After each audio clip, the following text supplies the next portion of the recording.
Good morning all of you. आप सभी का मदरसा देखो यूट्यूब चैनल में हार्दिक स्वागत है। आज हम लोग हिंदी के गद्य खंड में संकलित हम और हमारा आदर्श नामक पाठ का अध्ययन करेंगे। इसके लेखक डॉक्टर APJ अब्दुल कलाम जी हैं। प्रस्तुत पाठ में उन्होंने हम और हमारा आदर्श के बारे में बताया कि हम और हमारे आदर्श ही आगे चल कर के अगर प्रत्येक व्यक्ति हम में सुधार कर ले तो धीरे धीरे स्वयं ही सब लोगों में सुधार हो जाएगा। तेजस्वी मन के संपादित अंश अर्थात उनकी एक रचना है तेजस्वी मन, उससे यह अंश लिया गया है। APJ अब्दुल कलाम जी कहते हैं, मैं ख़ास तौर से युवा छात्रों से ही क्यों मिलता हूँ। इस सवाल का जवाब तलाशते हुए मैं अपने छात्र जीवन के दिनों के बारे में सोचने लगा।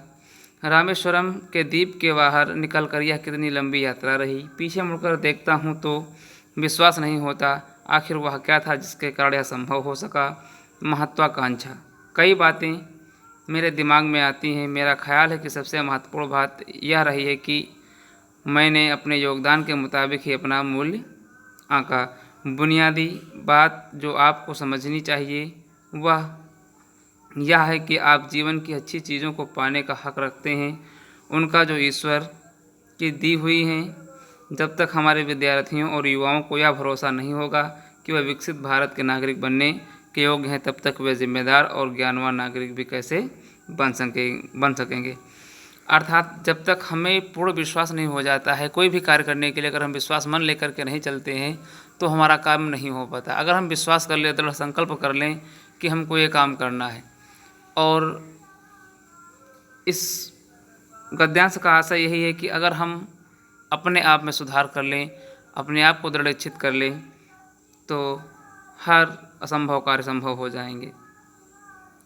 विकसित देशों की समृद्धि के पीछे कोई रहस्य नहीं छिपा है। ऐतिहासिक तथ्य बस इतना है कि इन राष्ट्रों जिन्हें G8 के नाम से पुकारा जाता है के लोग ने पीढ़ी दर पीढ़ी इस विश्वास को पुख्ता किया कि मजबूत और समृद्ध देश में उन्हें अच्छा जीवन बिताना है। तब सच्चाई उनकी आकांक्षाओं के अनुरूप ढल गई।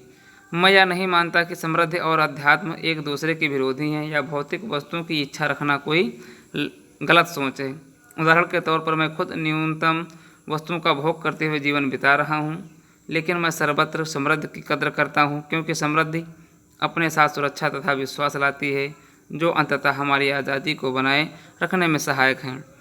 आप अपने आसपास देखेंगे तो पाएंगे कि खुद प्रकृति भी कोई काम आधे अधूरे मन से नहीं करती। किसी बगीचे में जाइए, मौसम में आपको फूलों की बहार देखने को मिलेगी, अथवा ऊपर की तरफ ही देखें यह ब्रह्मांड आपके अनंत तक फैला दिखाई देगा, आपके यकीन से भी परे। प्रकृति अपने कार्य सारे नियमतः करती है, किसी के साथ बैर नहीं करती है। तो इसी प्रकार से एक अच्छे नागरिक को बगैर भेदभाव के आगे बढ़ना चाहिए।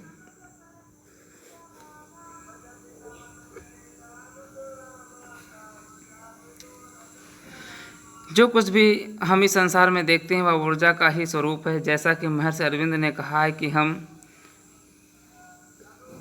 भी ऊर्जा के ही अंश हैं। इसलिए जब हमने यह जान लिया है कि आत्मा और पदार्थ दोनों ही अस्तित्व का हिस्सा हैं, वे एक दूसरे से पूरा तादात्म्य रखे हुए हैं, तो हमें यह एहसास भी होगा कि भौतिक पदार्थों की इच्छा रखना किसी भी दृष्टिकोण से शर्मनाक या गैर आध्यात्मिक बात नहीं है।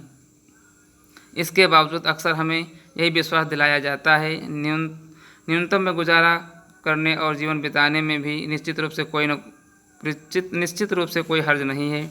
महात्मा गांधी ने ऐसा ही जीवन जिया था, लेकिन जैसा कि उनके साथ था, आपके मामले में भी आपकी पसंद पर निर्भर करता है। आपकी ऐसी जीवन शैली इसलिए है क्योंकि इससे वे तमाम ज़रूरतें पूरी होती हैं जो आपके भीतर की गहराइयों से उपजी हैं। लेकिन त्याग की प्रतिमूर्ति बनना और जोर ज़बरदस्ती से चुनना, सहने का गुणगान करना अलग बातें हैं। हमारी युवा शक्ति के संपर्क काम करने के मेरे फैसले का आधार भी यही रहा है।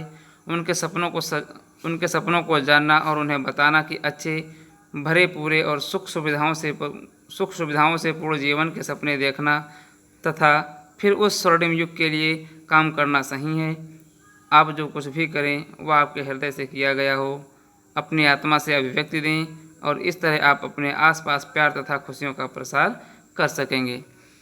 अर्थात संपूर्ण पाठ का आशय यही है कि अगर हम जीवन में अपने आदर्शों पर चल कर किसी भी कार्य की ओर आगे बढ़ते हैं तो हम सफल जरूर होंगे और अपने आप में सुधार करते रहें। इससे हमारे देश का भी सुधार होगा। अगर हम विकसित होंगे तो हमारा देश भी विकसित होगा। अतएव सभी लोगों को अपने आप का विकास करना चाहिए। धन्यवाद।